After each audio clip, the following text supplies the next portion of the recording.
मैंने चारों तरफ नज़र घुमाकर देखा, वहाँ मेरे सिवा कोई भी नहीं था। ऐसा कैसे हो सकता है? सबसे बड़ी बात, मैं यहाँ पहुँचा कैसे?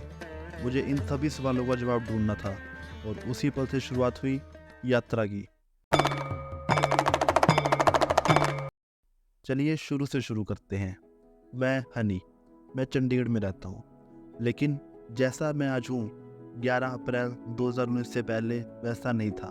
और इसका कारण है एक कॉलेज ट्रिप। चलो पूरा किस्सा सुनाता हूँ। 2 अप्रैल 2019, मैं और मेरे दोस्त मेरे जन्मदिन यानी 11 अप्रैल की पार्टी के लिए प्लानिंग कर रहे थे।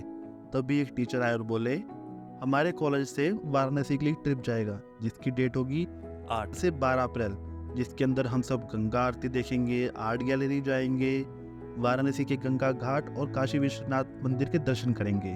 इतना सुनते ही मैं और मेरे दोस्त खुश हो गए। लेकिन जो उन्होंने जगह बताई वो हमारे मतलब की नहीं थी।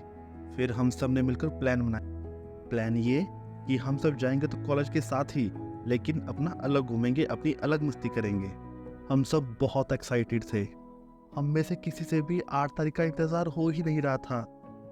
और ये इंतज़ार वाराणसी के मंदिर और घाट देखने का नहीं था, हमें तो अपनी मौज मस्ती से मतलब था।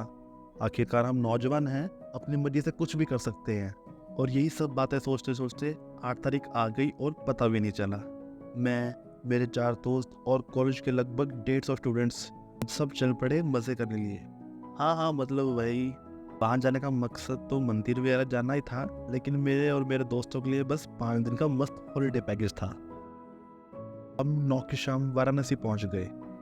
ट्रेन में मौज मस्ती भी काफ़ी की थी, इस वजह से सब काफ़ी थक गए थे। तो टीचर्स ने भी बोला कि आज सब रेस्ट करेंगे और कल सुबह 5 बजे गंगा आरती होगी, इसलिए सब तैयार रहना। हमने सोचा, यार हम तो यहाँ मस्ती करने आए हैं, सुबह सुबह कौन उठेगा? और हम इतनी बातें करके सो गए।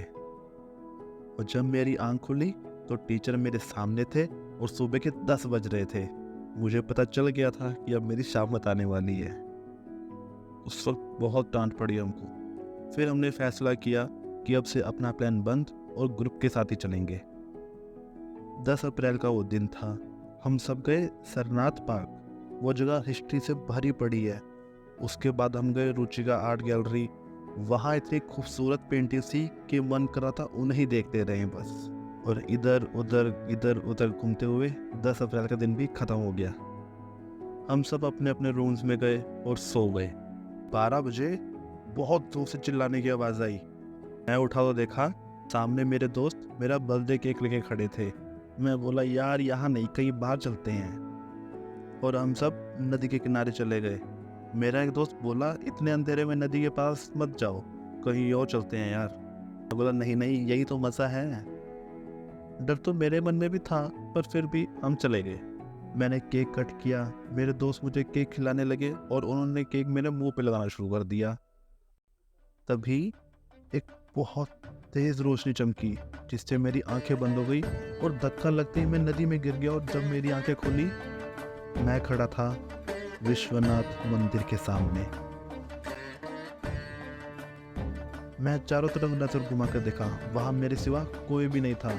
ऐसा कैसे हो सकता है? सबसे बड़ी बात, मैं यहाँ पहुँचा कैसे? तब मुझे समझ आया कि मैं इस जगह का महत्व समझ ही नहीं पाया। मेरा सर महादेव के सामने अपने आप झुक गया। मेरी आंखों से आंसू बहने लगे और मैंने अपने आप को उस महाशक्ति के हवाले कर दिया। इतना सुकून शायद ही कहीं और होगा जितना मेरे शिव के चरणों में है।